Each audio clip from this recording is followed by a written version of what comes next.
PCO అనేది ఎందుకు వస్తుందో తెలుసుకోవాలి. దానికి మన గ్రాస్ రూట్ లెవెల్కి వెళ్ళాల్సిన అవసరం ఉంది.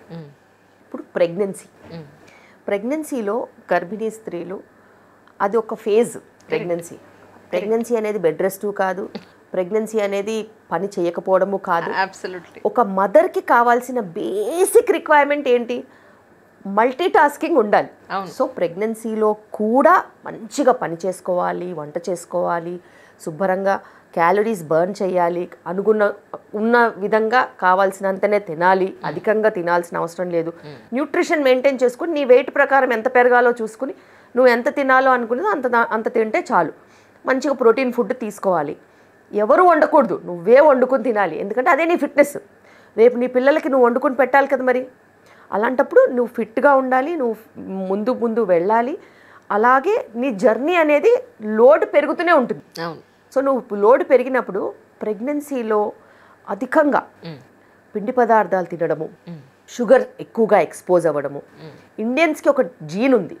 ఆ జీన్లో ప్రెగ్నెన్సీలో డయాబెటీస్ వచ్చే ఛాన్స్ చాలా ఎక్కువగా ఉంటుంది. స్థూలకాయం సమస్యలు ఉన్న వాళ్ళకి ప్రెగ్నెన్సీలో డయాబెటీస్ వచ్చే ఛాన్సెస్ ఎక్కువగా ఉంటుంది.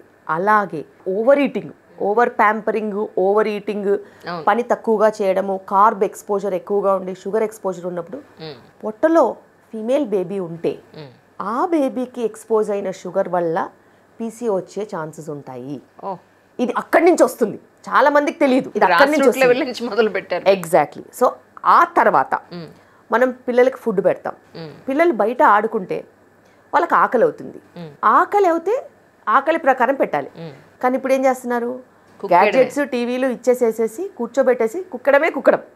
వాళ్ళకి ఆకలి అవుతుందా ఆకలి అవుదా అనవసరం. బాగా ఓవర్ ఫీడింగ్. పోనీ బయట ఆడుకోవడానికి పంపిస్తారా? బయట ఏదైనా ఆడుకుంటారా? లేదు. కమ్యూనిటీ లివింగ్, చిన్న న్యూక్లియర్ ఫ్యామిలీస్, ఎవరి అన్సేఫ్ సిచ్యువేషన్స్ ఉన్నాయి, వాళ్ళు రెస్ట్రిక్టెడ్ ఎన్వైరన్మెంట్లో ఉన్నారు. స్కూల్స్ కూడా అలాగే ఉన్నాయి, కంప్లీట్లీ రెస్ట్రిక్టెడ్ ఎన్వైరన్మెంట్. స్పోర్ట్స్ని ఎంకరేజ్ చేసే స్కూల్స్ తక్కువ, ఎడ్యుకేషన్ ఎంకరేజ్ చేసే స్కూల్సే ఎక్కువ ఉన్నాయి. సో కూర్చోబెడతారు, చదివిస్తారు, ఇంటికి వస్తారు, లేట్గా వస్తారు, మళ్ళీ చదువుకుంటారు, హోంవర్క్ చేసుకుంటారు, ఇంకా ఆ తర్వాత తింటారు, పడుకుంటారు. సో ఫిట్నెస్ మీద శ్రద్ధ లేనప్పుడు మళ్ళీ అదే ఒక ఫస్ట్ ఇన్సల్ట్ అయింది. సెకండ్ ఇన్సల్ట్ లైఫ్ స్టైల్ మీద. High carbohydrate, less physical exercise, high intensity of carbs, out side food, junk food, ఈ బ్రాండ్ ఆ బ్రాండ్, అది తినాలి, ఇది తినాలి, ఇక్కడ తినాలి, అక్కడ తినాలి, ఎంతసేపు తిండే తప్పితే ఎక్సర్సైజ్ లేదు. సో ఇది సెకండ్ ఇన్సల్ట్. మరి ఇంత ఎక్స్పోజర్ ఉన్నప్పుడు మళ్ళీ హార్మోన్ రిచ్ ఫుడ్స్, ఎక్కడెక్కడి నుంచి ఏమేమి హార్మోన్స్ వస్తున్నాయో తెలియదు. వాడుకునే నూనె దగ్గర కలుషితమే, చిప్స్ ప్యాకెట్లో కూడా పామాయిల్ ఉంటుంది. సో అలాగా మనకి ఎన్నో రకాలుగా డిఫెక్టివ్ కాంపోనెంట్స్ మన బాడీలో ఎంటర్ అవుతున్నాయి. మిల్క్లో కూడా హార్మోన్స్ ఉంటున్నాయి. సో ఇవన్నిటిని బేస్ చేసుకుని ఎర్లీగా మనకి ప్యూబర్టీ వచ్చేస్తుంది. ఎర్లీగా వెయిట్ ఎక్కువగా ఉండడంతో 8 years 10 years కూడా ప్యూబర్టీస్ వచ్చేసినప్పుడు మరి వాళ్ళకి ఒబేసిటీ, లెస్ యాక్టివిటీ, వీటన్నిటితో పాటు వాళ్ళు కనుక మనం చూసుకున్నట్టు అయితే ఒబేసిటీ రీత్యా చాలా ప్రాబ్లమ్స్ ఉంటున్నాయి. దాంతోపాటు వాళ్ళకి ఈ పీసీఓఎస్ రాక ఏమవుతుంది? First insult inside the mother, అక్కడ ఎస్కేప్ అయితే ఎన్వైరన్మెంట్, అక్కడ ఎస్కేప్ అయితే రకరకాల ఫుడ్ ఐటమ్స్ దొరికిపోవడము, బయట ఎలా పడితే అలా తినడము, రాత్రులు పడుకోవాల్సిన టైం. నాకైతే నేను చిన్నగా ఉన్నప్పుడు తెలిసిందేంటి, 7:30 డిన్నర్, 8 o'clock అంతా చీకటి, ఎవ్రీథింగ్ క్లోజ్. 8:30 9 o'clockకి మెలకు ఉండదు. ఎప్పుడో శనివారం రోజు అలా ఎప్పుడన్నా, లేకపోతే సెకండ్ షో సినిమాకి వెళ్తే అలా మెలకు ఉండడం తప్పితే లేట్ నైట్స్ అసలు లేవు. ఇప్పుడు పిల్లలు అసలు 1 గంట 2 గంటల వరకు పడుకోవట్లేదు. మరి అలా పడుకోనప్పుడు గ్రోత్ హార్మోన్ రిలీజ్ ఎలా ఉంటుంది? గ్రోత్ హార్మోన్ రిలీజ్ కరెక్ట్గా లేనప్పుడు హార్మోన్స్ ఎట్లా కరెక్ట్గా ఉంటాయి? థైరాయిడ్ ఎట్లా కరెక్ట్గా ఉంటుంది? ప్రొలాక్టిన్ ఎట్లా కరెక్ట్గా ఉంటుంది? ఎగ్ ఫార్మేషన్ ఎట్లా ఉంటుంది? ఎగ్ రిలీజ్ ఎట్లా ఉంటుంది? మరి పీసీఓడి రావడానికి కారణాలే ఇవి. రైట్. టైంకి సరైన ఫుడ్ తినకపోవడము, సరైన వ్యాయామం లేకపోవడము, సరైన నిద్ర లేకపోవడము, స్ట్రెస్ లెవెల్స్ ఎక్కువ, కాంపిటీషన్. ఎక్కడ పరిగెడతారండి? ఎందుకు పరిగెడతారు? ఒక పిల్లాడో పెళ్ళో ఎవరినైనా తీసుకున్నట్టయితే వాళ్ళకు కూడా జెన్యున్గా ఏదో ఒక ఇంటెలిజెన్స్ ఉంటుంది కదా. వాళ్ళు బాగుపడతారు, వాళ్ళు నేర్చుకుంటారు, వాళ్ళు చూస్ చేసుకుంటారు, వాళ్ళ పాత వాళ్ళు తీసుకుంటారు, వాళ్ళు గ్రో అవుతారు. ఎంతసేపు వాళ్ళని దిప్పి చేసి వాళ్ళని హెరాస్ చేసేసి వాళ్ళ స్ట్రెస్ లెవెల్స్ మెయింటైన్ చేసేస్తే ఖచ్చితంగా ఖచ్చితంగా ఈ పీసీఓడి లాంటి సమస్యలు వస్తాయి. వచ్చినప్పుడు మరి పీసీఓడిలో ఎగ్ ఫార్మేషన్ ఉండదు, ఎగ్ రిలీజ్ ఉండదు, మరి పీరియడ్స్ రావు కదా. పీరియడ్స్ రానప్పుడు ఇర్రెగ్యులర్ పీరియడ్స్తో స్థూలకాయంతో మ్యారేజ్ అయిపోయిన తర్వాత వాళ్ళు ఇంకా 30, 40లో ప్రెగ్నెన్సీ ప్లాన్ చేసుకుంటా అంటే ఎలాగా? అందుకే డాక్టర్ దగ్గరికి వెళ్తే మీ ప్రెగ్నెన్సీ ప్లానింగ్ ఏమన్నా ఉంటే అట్లీస్ట్ మీరు తక్కువ ఏజ్ ఉన్నప్పుడు క్వాలిటీ మంచిగా ఉంటుంది. ప్రెగ్నెన్సీ ప్లాన్ చేసుకోవాలంటే ఎగ్ రావాలి కదా. మరి రావాలంటే నువ్వు లైఫ్ స్టైల్ అంతా సెట్ చేసుకునేలాగా ఉంటే సెట్ చేసుకో. 2-3 years పడుతుంది, సెట్ చేసుకున్న తర్వాత ప్రెగ్నెన్సీ న్యాచురల్గా వచ్చే ఛాన్స్ కూడా ఉంటుంది. ఈవెన్ మీరు ఒక వీడియో చేశారు మీ గురించి, అందులో I have change my life style. అంటే పోపు గింజల దగ్గర నుంచి, వేసుకునే బట్టల దగ్గర నుంచి, ఆలోచన దగ్గర నుంచి, నిద్ర దగ్గర నుంచి, ఇంట్లో మొక్కల దాకా మార్చాల్సిందే. ఎందుకంటే దానికి అనుగుణంగానే మన లైఫ్ స్టైల్ అనేది మనం మార్చుకోవాలి. మంచిగా బతకాలి అని అనుకుంటే నిజంగా చాలా కష్టం, కానీ చేయంగా కష్టం కూడా సుఖమైపోతుంది. కాబట్టి సెల్ఫ్ మోటివేషన్ వచ్చేస్తుంది. ట్రూ. అందుకే వాళ్ళు పాపము ఎగ్ ఫార్మేషన్కి మెడికేషన్ ఇస్తాము అని చెప్పింది. అచ్చా, ఆ టాబ్లెట్ ఎగ్ ఫార్మేషన్కి ఇస్తారా? అయితే ఎగ్ ఫార్మేషన్ ఇస్తేనే ఎగ్ వస్తుంది, ఎగ్ వస్తేనే ప్రెగ్నెన్సీ వస్తుంది. రైట్. ప్రెగ్నెన్సీ రాకపోయినా పీరియడ్ అన్న టైంకి వస్తుంది. కానీ అక్కడ పీసీఓఎస్ ఉండి, అక్కడ అలాంటి వాటర్ బబుల్ ఉండి ఇన్ కేస్ కన్సీవ్ అయితే బేబీకి ఏమీ ప్రాబ్లం ఉండదా అండి? బేబీకి పీసీఓడితో రకరకాల ప్రాబ్లమ్స్ ఉంటాయి. అయ్యో. అందులో వచ్చిన ప్రథమైన ప్రాబ్లం ఏంటిదంటే డయాబెటీస్. సో మెటర్నల్ డయాబెటీస్ వచ్చే ఛాన్స్ ఉంటుంది పీసీఓడిలో. గ్లూకోజ్ మెటబాలిజం సరిగ్గా ఉండదు.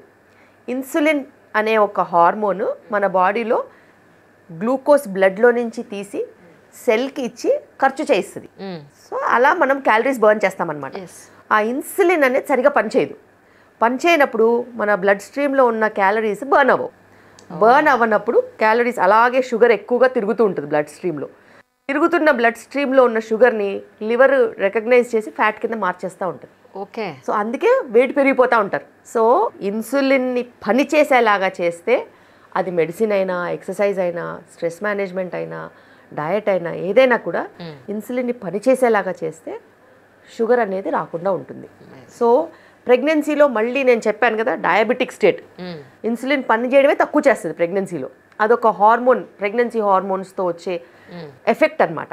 దాని మీద పీసీఓడి ఉందనుకో, సో డయాబెటీస్ వచ్చే ఛాన్స్ ఉంటుంది. సో జెస్టేషనల్ డయాబెటీస్కి కారణం పీసీఓ అయినప్పటికీ ఒక్కసారి డయాబెటీస్ అనేది మనకి ఎక్కువగా ఇన్సిడెన్స్ ఉంటే దానివల్ల మనకి ఇన్ఫెక్షన్స్ రావచ్చు, ప్రీటర్మ్ డెలివరీస్ రావచ్చు, బిగ్ బేబీ రావచ్చు, స్మాల్ బేబీ రావచ్చు, బీపీ కూడా రావచ్చు.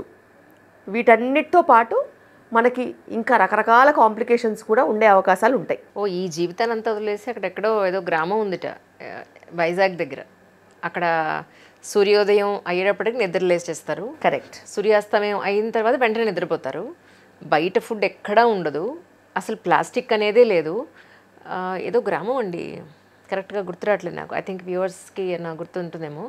అక్కడికి వెడితే మాత్రం అక్కడ ఉండే జీవన విధానం వేరంటే, అంటే నాకు అనిపిస్తోంది ఏంటంటే ఫర్దర్ నెక్స్ట్ జనరేషన్స్కి చాలా ఇంపార్టెంట్ ఏమో. అయితే నిజంగా చాలా important. To follow the sun అంటాం. ఇది sun cycle. Exactly. So sun cycle ఏంటంటే మార్నింగ్ బిఫోర్ సన్ రైజ్ లేస్తే మన హార్మోన్స్ బెస్ట్లో ఉంటాయి. అండ్ మనం తీసుకోవాల్సిన ఫుడ్ ఏదైనా కూడా ప్రిపేర్ చేసుకోవడానికి టైం ఉంటుందండి బాబు. నువ్వు 10ంటికి లేస్తే నీకు వంట చేసుకోవడానికి టైం ఎట్లా ఉంటుంది? నువ్వు లేస్తూనే ల్యాప్టాప్ ఓపెన్ చేస్తావు. అవును. కనీసం బట్టలు మార్చుకోవట్లేదు, స్నానం చేయట్లేదు. అదొకటి అసలు చాలా ఘోరంగా ఉంది పరిస్థితి. అవును. సో మనం 5 o'clock లేస్తే ఇమాజిన్, నీకు ఎక్సర్సైజ్కి గంట ఉంటుంది, వంటకి గంట ఉంటుంది, సెల్ఫ్ కేర్కి గంట ఉంటుంది. ఎగ్జాక్ట్లీ. ఆ తర్వాతనే కదా ఆఫీస్లన్నీ స్టార్ట్ అవుతాయి, ఏదైనా స్టార్ట్ అవుతుంది. ఓకే, ఇదంతా అయిపోయిన తర్వాత కూడా ఎర్లీగా డిన్నర్ చేస్తే మన పొట్టకి రెస్ట్ వస్తుంది. ఫుడ్ డైజెస్ట్ చేసి చేసి చేసి విసిగిపోయింది ఇంటెస్టైన్, దానికి రెస్ట్ ఇవ్వాల్సిన టైం ఉంది. అర్ధరాత్రులు అపరాత్రులు తింటూ ఉంటే రోగాలు తప్పితే ఏం రావు. సో మనం ఖచ్చితంగా బిఫోర్ 7:30, 8 o'clock క్లోజ్ చేసేసేయాలి ఫుడ్ ప్యాటర్న్. అప్పుడు నిద్రపోవడానికి 9-9:30 లోపు మనకి ఈజీగా టైం దొరుకుతుంది. ఇంకేం చేస్తాం, అప్పుడు టీవీ స్టార్ట్ చేయొద్దు. ఏది చూడాలనుకున్నా కానీ డే టైంలోనే. ఆఫ్టర్ 7 o'clock బ్లూ స్క్రీన్ అనేది not at all ideal for sleep cycle. So coffee tea లాంటివి 3 o'clock తర్వాత తీసుకోకపోవడము. దాని తర్వాత బ్లూ స్క్రీన్ 7 o'clockకి కట్టేస్తే మనకి 9:30 10 o'clock అంతా న్యాచురల్ మెలనిన్ ప్రొడ్యూస్ అవుతుంది. భారీగా లైట్స్ అన్నీ వెలుగుతూ ఉంచొద్దు ఇంట్లో. 6 o'clock తర్వాత లైట్స్ డిమ్ చేసేసి 7 o'clock 7:30 8 o'clock డిన్నర్ చేసే టైంకి లైట్స్ అన్నీ బాగా తగ్గించేయాలి. న్యాచురల్ మెలనిన్ వచ్చి మనం 9 o'clock 10 o'clock అంత పడుకుంటే మిడ్ నైట్ 1 o'clock డీప్ స్లీప్లోకి వెళ్తాం. అప్పుడు మన గ్రోత్ హార్మోన్ రిలీజ్ అవుతుంది. ఆ గ్రోత్ హార్మోన్ రిలీజ్తోనే మనకి ఎన్నో హార్మోనల్ ఫంక్షన్స్ బాడీలో సెట్ అవుతాయి.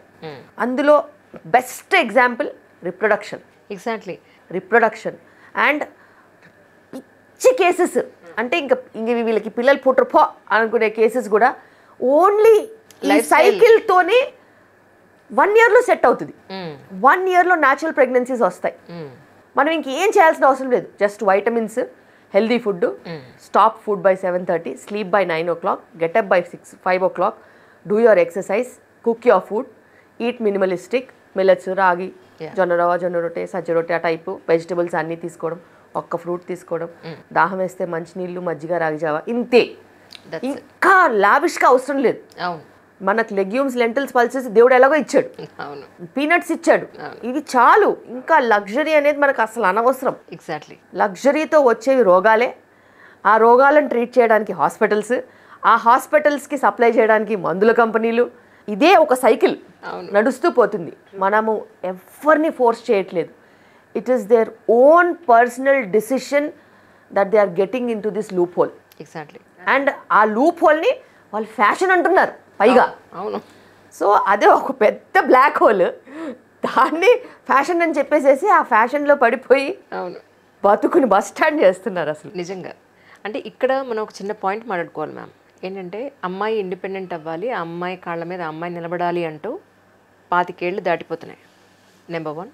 నెంబర్ 2, ఈ లోపల ఉద్యోగాలు, సరదాలు, పార్టీలు అని అంటూ వీళ్ళకి పిల్లలు పుట్టకుండానే ఎన్నో అలవాట్లు వచ్చేస్తున్నాయి. ఈవెన్ అమ్మాయిలకు కూడా. అంటే మనం భూమి విత్తనం అని ఒక మగవాడిని ఒక విత్తనం కింద, అమ్మాయిని ఒక భూమి అని మనం అనుకుంటే రెండూ కూడా క్వాలిటీ ఉండాలి అని అంటారు పెద్దవాళ్ళు.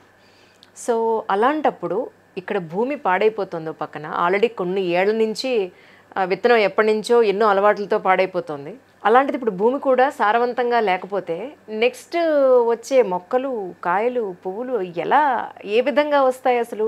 సో వాళ్ళ గురించినే వాళ్ళు ఆలోచించుకోవాలి కదా. నేనేమన్నానంటే తెలిసిన ఫ్రెండ్స్ తోటి, మీకు 2 పిల్లలు అయిపోయిన తర్వాత ఆ తర్వాత తాగేసేయండి శుభ్రంగా, మీ లివర్లు, కిడ్నీలు పాడైపోనివ్వండి, ఇబ్బంది లేదు. కానీ పిల్లలు పుట్టేంతవరకు మాత్రం అట్లీస్ట్ మీరు కాస్త కంట్రోల్గా ఉంటే బాగుంటుందేమోనని. సో నిజానికి పిల్లలు పుట్టకుండానే ఇలాంటి అలవాట్లు ఉంటే వాళ్ళు అంత క్వాలిటీగా ఎలా పుడతారంటారు మీ ఉద్దేశ ప్రకారం యాజ్ అ డాక్టర్? బేసిక్గా ఎడ్యుకేషన్. ఒకప్పుడు అమ్మాయిలకు అసలు ఎడ్యుకేషన్ లేదు. అవును. అబ్బాయిల్లో సగం మందికి ఎడ్యుకేషన్ లేదు. ఎడ్యుకేషన్ వీళ్ళకి నిజంగా లాభం తీసుకొస్తుందని, వాళ్ళ ఆత్మనిర్భర్ భారత్ అంటారు కదా, అట్లా ఏదో అద్భుతాలు జరిగిపోతాయని ఉమెన్కి ఎడ్యుకేషన్ అనేది ఇచ్చారు, తీసుకున్నారు. పార్ట్ ఆఫ్ కల్చర్ అంతా అయిపోయింది. నాకు ఈ ఎడ్యుకేషన్ చూసి భయం వేస్తుంది. అది ఎడ్యుకేషన్ కాదు, అది ఎంపవర్మెంట్ కాదు, అది చాలా మిస్యూజ్. రూరల్ ఏరియా దగ్గర నుంచి అర్బన్ ఏరియా వరకు వ్యత్యాసం లేకుండా ఎన్నో అరాచకాలు జరుగుతున్నాయి. అంటే ఎవరి బాడీని వాళ్ళు ఇష్టం వచ్చినట్టు హింసిస్తున్నారు. అది ఆలోచన విధానానికి కూడా నిజంగా పనికి రాకుండా ఉంది. మేము రోజు చూస్తున్నాం కదా. అసలు వాళ్ళ అలవాట్లు అయితేనేమి, వాళ్ళ ఆలోచన విధానం అయితే ఏంటి, ఇప్పుడైతే 2 భాగాల కింద మేము డివైడ్ చేసేసాం.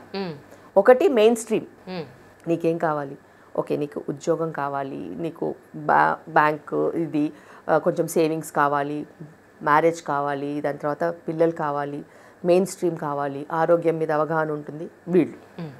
వాళ్ళు పద్ధతిగా వాళ్ళకి ఏం కావాలో వాళ్ళు చేసుకుని వెళ్ళిపోతుంటారు. రెండో వాళ్ళకి పెళ్ళి అనే వ్యవస్థ మీద నమ్మకం లేదు. పిల్లలు అసలు వద్దు. మాకు ఓ లైఫ్లో పార్ట్నర్ కావాలి, పార్ట్నర్ వద్దా, అసలు వద్దు. ట్రూ. ఇలా ఉన్నారు. మాకేం కావాలి, మాకు డబ్బు కావాలి, ఎడ్యుకేషన్ కావాలి, ఆ డబ్బుతో మేమేం చేసుకుంటాం మా ఇష్టం. మాకు ఫ్రీడమ్ కావాలి, మేము వరల్డ్ చూడాలి, మాకు మా స్పేస్ కావాలి. సో ఇదొక స్ట్రీము, ఇదొక స్ట్రీము. అయితే ఈ అదర్ స్ట్రీమ్లో ఉన్నవాళ్ళు ఒక 30-35 ఇయర్స్కి వెళ్ళిన తర్వాత ఈ మెయిన్ స్ట్రీమ్లో ఉన్న వాళ్ళందరూ సెటిల్ అయ్యేసేసి ఉంటారు కదా, వాళ్ళని అక్కడ చూసి అయ్యో మేము ఇలా చేసామే అని వెనక్కి వెళ్ళి బాధపడుతున్నారు తప్పితే మేము చేసింది కరెక్ట్, మేము బాగున్నాము, మాకు బాధాబందీ లేకుండా బాధ్యతలు లేకుండా మేము హాయిగా ఉన్నామని అనుకునే ఒక్కళ్ళు కూడా లేరు. ఎందుకంటే అందరూ మా దగ్గరికే వస్తారు. ఎగ్జాక్ట్లీ. వచ్చి కూర్చొని మనసు విప్పి మాట్లాడుకునే ప్లేసే ఒక డాక్టర్. ఎగ్జాక్ట్లీ. నేను చేసింది తప్పు అని నేను ఇప్పుడు రియలైజ్ అయ్యానని 35 ఇయర్స్కి 37 ఇయర్స్కి అప్పుడు పెళ్ళిళ్ళు చేసుకొని 40 ఇయర్స్కి పిల్లల్ని కంటాము, మాకు కుదురుతుందా అని వచ్చి డోనర్ ఎగ్జా ఏదో ఒకటి, అప్పుడు వాళ్ళ దగ్గర పూల డబ్బు ఉంటుంది, కానీ డబ్బుతో పాటు అంతే మూట కట్టుకున్న బాధ, విషాదము, తాపత్రయం చాలా అంత ఉంటుంది. అప్పుడు వాళ్ళు పిల్లల్ని కనాలని చూసి పోనీ వాళ్ళ లైఫ్ స్టైల్ ఏదైనా మంచిగా ఉందా అప్పటికైనా, అప్పటికి పెద్దగా ఏం మారడు. సో అలా ఎన్నో రకాల సినారియోస్ చూస్తున్నాం. ఇవన్నీ చూసి అనిపిస్తుంది అసలు ఎటెళ్ళిపోతుంది ప్రపంచం. అసలు ఏం చేయగలుగుతాం? చెప్పి చెప్పి చెప్పి మీకు ఒకటే సబ్జెక్ట్ వచ్చిన వాళ్ళందరికీ చెప్పి వెక్సప్ అయిపోతారేమో మీరు, నాకు అనిపిస్తూ ఉంటుంది. శశికళ గారని గైనకాలజిస్ట్ ఉన్నారు, మీకు పరిచయం ఉన్నారు కదా, నాకు మంచి పరిచయం. అయితే ఎవరన్నా పంపిస్తే కొత్తగా పిల్లండి, అమ్మ ఎప్పుడు పడుకుంటున్నారు ఫస్ట్ చెప్పండి, మీరు ఎప్పుడు తింటున్నారు చెప్పండి, ఎప్పుడు రాత్రిపూట ఎక్సర్సైజ్ వద్దు పగలిపూట వెళ్ళండి, evening can you believe it or not, ఆవిడ ఎంత మీలానే చాలా డీటెయిల్డ్గా ఎక్స్ప్లెయిన్ చేస్తారు. ఏంటంటే కపుల్ మీరంతా ఉద్యోగాల నుంచి వచ్చి ఇంటికి వచ్చేసిన తర్వాత ఒక బెడ్ మీదకి వచ్చిన తర్వాత లైట్ వేసుకుని మీరు పడుకుంటున్నారా, లైట్ వేసుకోకుండా పడుకుంటున్నారా అని అడుగుతారు. లైట్ వెయ్యకండి, అక్కడ ప్రొడ్యూస్ అవ్వాల్సినవి ప్రొడ్యూస్ కావు, దీనివల్ల మీ జీవితాలకు ఏమీ ఉపయోగం లేదు. అండ్ మోరోవర్ నాకు అనిపిస్తుంది మ్యామ్, కొంచెం డెప్త్కి వెళ్ళి రాగా మాట్లాడుకుంటే కపుల్స్ ఏవైతే మన సాంప్రదాయబద్ధమైన సెక్స్ని ఏదైతే ఉందో దానికి అతీతంగా ఇప్పుడు ఎన్నో రకాల వీడియోలు మూవీస్ చూసి అదేదో ప్లెజర్ ఉంది అన్న పాయింట్లో చాలా రకాలైన ప్రాబ్లమ్స్ కొని తెచ్చుకుంటున్నారేమో అనిపిస్తోంది నాకు. వాళ్ళు ప్రాబ్లమ్స్ కొని తెచ్చుకోవడం కాదు, నేను చెప్పాను కదా ఒకళ్ళు మెయిన్ స్ట్రీమ్లో ఉంటారు, ఒకళ్ళు అదర్ స్ట్రీమ్లో ఉంటారని చెప్పేసి. ఈ అదర్ స్ట్రీమ్ ఎంచుకున్న వాళ్ళందరిలో ఒక రకమైన సైకలాజికల్ ప్రాబ్లమ్స్, పర్వర్టెడ్నెస్, ట్రామాతో కూడుకున్న విషాదం, ఎంప్టీనెస్, దాన్ని ఫుల్ఫిల్ చేసుకోవడానికి చేసే ప్రయత్నాలలో అదో ప్రయత్నం. అసలు ఫ్యామిలీ ఉంటే అసలు అనకూడదు కానీ ఎంప్టీనెస్సే ఉండదు, టు బి ఫ్రాంక్. ఎగ్జాక్ట్లీ. నీకు మనుషులు తిరుగుతూ ఉంటే నువ్వు ఆలోచనకి టైం ఎక్కడిది? అదే కదా. ఎగ్జాక్ట్లీ. నువ్వు డిప్రెషన్ రావాలన్నా కూడా ఖాళీ ఉండాలి కదా, నీకు ఖాళీ లేకపోతే డిప్రెషన్ ఎక్కడి నుంచి వస్తుంది? అదే కదా, బాధపడడానికి టైం లేచినప్పటి నుంచి అమ్మ నానా నానా నానా అమ్మ అమ్మ అనుకుంటూ పడి తిరుగుతుంటే నీకు ఖాళీ ఏది? లేవాలి, వంట చేసుకోవాలి, బ్యాగులు సర్దుకోవాలి, ఉద్యోగానికి రావాలి, ఉద్యోగం చేసుకోవాలి, ఇంటికి వెళ్ళాలి, మళ్ళీ వంట చేసుకోవాలి, తినేటప్పుడు 4 కబుర్లు చెప్పుకోవాలి, అలసిపోయిన ఒళ్ళు హాయిగా పడుకుంటే నిద్ర వస్తుంది, మళ్ళీ పొద్దున్నే లేవాలి. దాని మధ్యలో డిస్టర్బ్ చేసేయడానికి డిప్రెషను లేదు, ఆలోచించడానికి ఏం లేదు.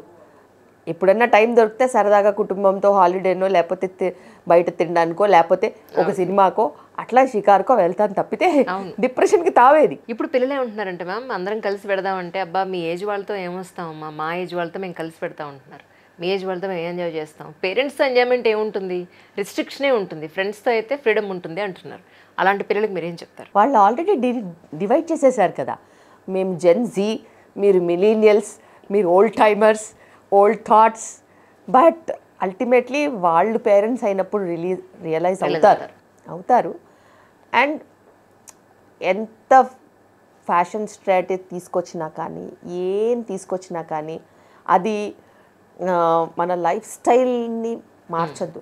ఏమి బట్టలో గిట్టలో లైఫ్ స్టైల్కి పాష్గా ఉండడానికి అవన్నీ సూట్ అవుతాయేమో, కానీ నిజంగా చెప్పాలంటే మన వాల్యూస్, మన ఓల్డ్ టైం సంస్కృతి సాంప్రదాయాలు, మన తినే అలవాట్లు, మన 5 వేలతో తినే అలవాటు, వండుకునే అలవాటు, ఇదే పర్మనెంట్.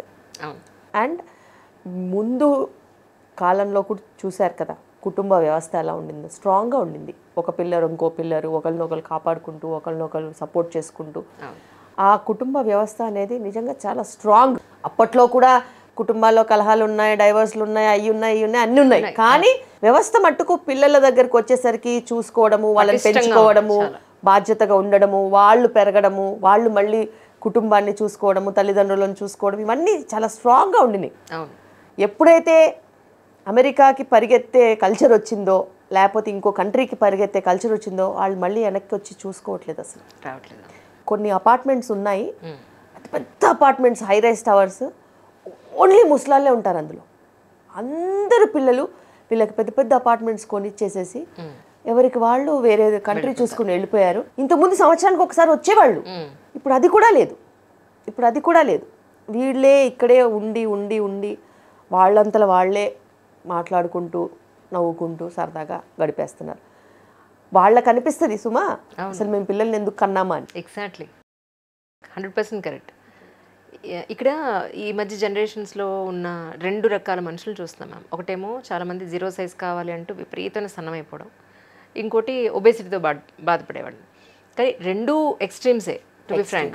కానీ అందంగా ఉండాలి అన్న దాంట్లో వాళ్ళు తినకుండానో డైట్ చేసేసో లేకపోతే ఇంకో రకంగానో అంత సన్నగా ఉండడం అనేది నెక్స్ట్ ఆఫ్టర్ మ్యారేజ్ లైఫ్కి ప్రాబ్లం అవ్వదంటారా మీ ఉద్దేశ ప్రకారం? జనాలు అర్థం చేసుకోవాల్సింది ఏంటంటే వాళ్ళని బకరా చేస్తున్నారని.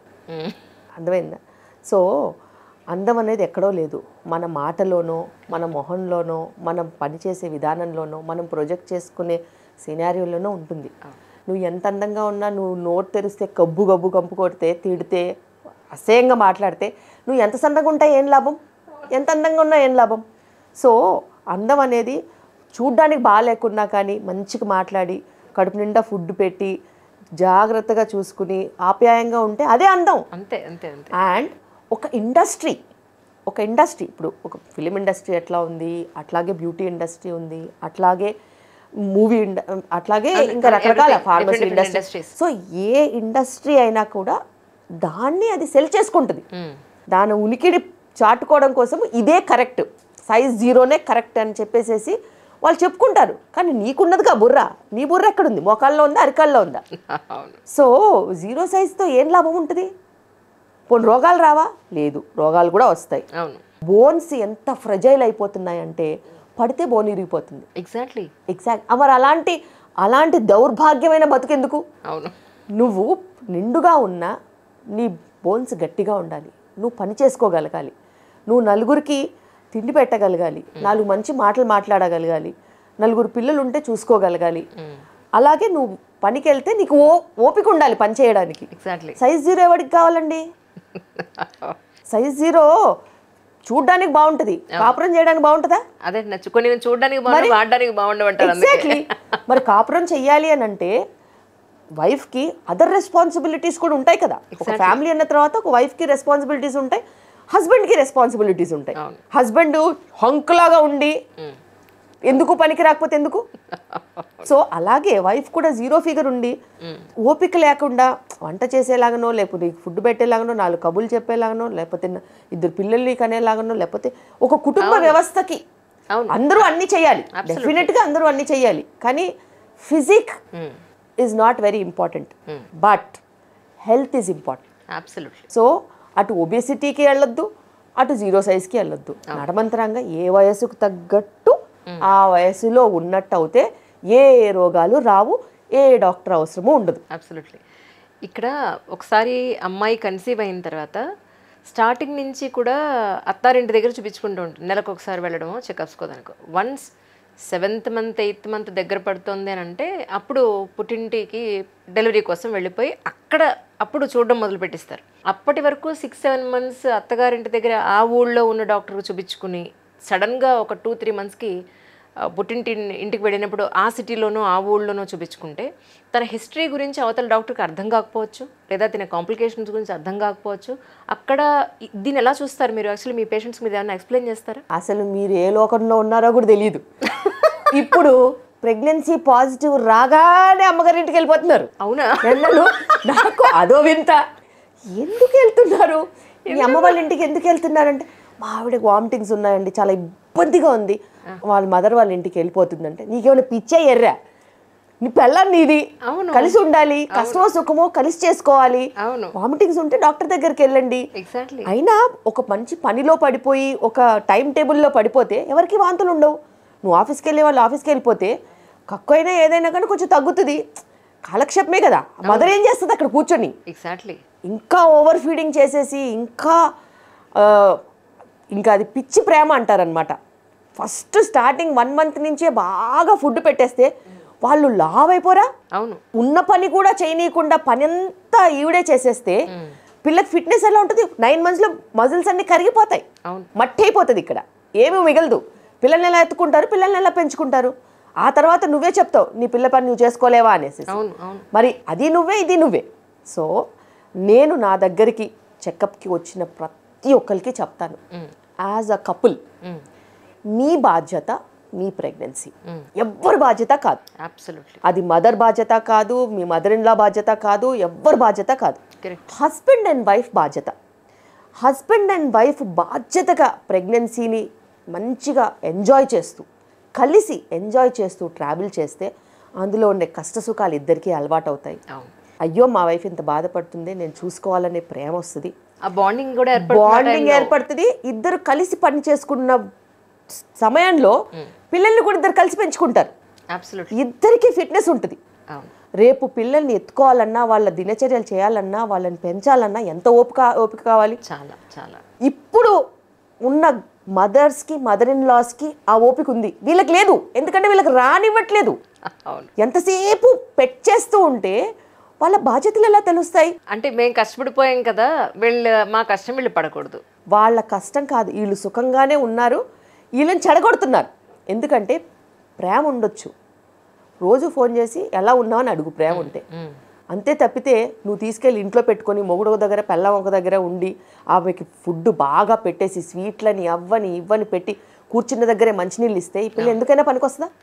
మరి లేని కాంప్లికేషన్స్ వస్తాయి కదా, షుగర్లు, బీపీలు అన్నీ వస్తాయి. పోస్ట్ డెలివరీ తర్వాత ఆ బిడ్డను నువ్వే పెంచేస్తే దానికి పాలు ఎలా వస్తాయి? లాక్టేషన్ ఎట్లా ఎస్టాబ్లిష్ అవుతుంది? ఫీడింగ్ ఎలా ఉంటుంది? 6 నెలలైనా, సంవత్సరమైనా, 2 సంవత్సరాలైనా తను పాలు ఎలా ఇస్తుంది? అమ్మ చైన్ వస్తుంది అంటుంది, అయ్యో బిడ్డ చైన్ వస్తుందా, నేనే ఎత్తుకుంటా అంటుంది. నువ్వే ఎత్తుకొని నువ్వే పాలివ్వు, డబ్బా పాలకు అలవాటు చెయ్యి.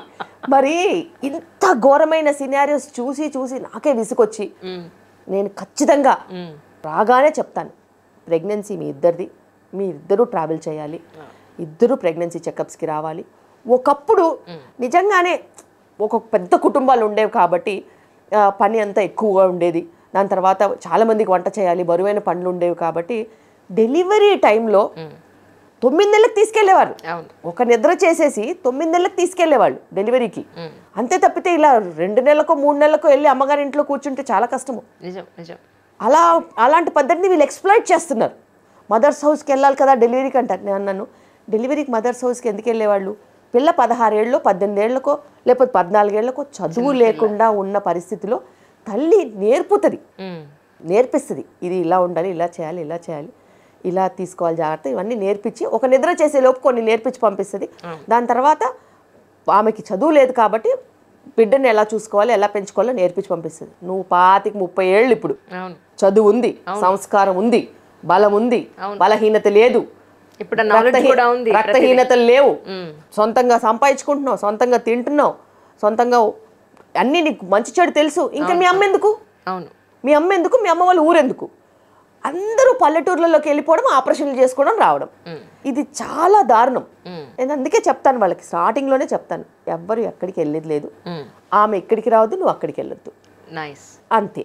సో మీరిద్దరూ జర్నీని ఎంజాయ్ చేయండి, ట్రావెల్ చేయండి, నేర్చుకోండి, పిల్లల్ని ఎలా పెంచాలో, సెల్ఫ్ సఫిషియెంట్గా అవ్వండి. సెల్ఫ్ సఫిషియెంట్గా అవుతే మీరు తర్వాత సంతోషిస్తారు. అండ్ వాళ్ళందరూ ఎవరైతే నా మాట విన్నారో అందరూ నిజంగా సంతోషంగా ఉన్నారు. ఒక్కళ్ళు 2 పిల్లలతో మంచిగా హ్యాపీగా ఎడ్యుకేటెడ్గా, నిజంగా ఎడ్యుకేషన్ అంటే అదే సెల్ఫ్ ఎడ్యుకేషన్, వాళ్ళంతా వాళ్ళంటే ట్రావెల్ చేసుకున్నారు, నేర్చుకున్నారు. సో ఎవరికి డిపెండెన్సీ లేకుండా. ఆన్ ద కాంట్రరీ కొంతమంది ఇంకా చెప్పిన మూర్ఖంగా వెళ్ళిపోతారు కదా, వాళ్ళు అక్కడికి వెళ్ళి ఒక 15-20 కిలోలు పెరిగి మొత్తము diabetes, full blown diabetes, no breastfeeding at all, only డబ్బా పాల మీద 6 నెలలకు తిరిగి వస్తారు కదా. నాశనం చేసేసారు. వచ్చి నా ముందు కూర్చుంటారు, ఏడుస్తారు. ఏడుస్తే నేనేం చేసేది? మేడం ఏదో ఒకటి చేయండి, పిల్లకి పాలు రావట్లేదు అంటే, నువ్వు చేసిందే కదా, మరి నువ్వు అమాంతంగా పిల్లని పట్టుకెళ్ళావు, పని చేయనీయలేదు, ఏం చేయనీయలేదు. బిడ్డ పుట్టిన తర్వాత కూడా నువ్వు బ్రెడ్ పెట్టి, అది పెట్టి, అన్నం పెట్టి, ఇంకా తిని 90-100 కిలోలు చేసావు నీ కూతుర్ని. మరి దాంతోపాటు పాలు పట్టుకోవడానికి ఆ పిల్లకి శక్తి లేదు, అవును.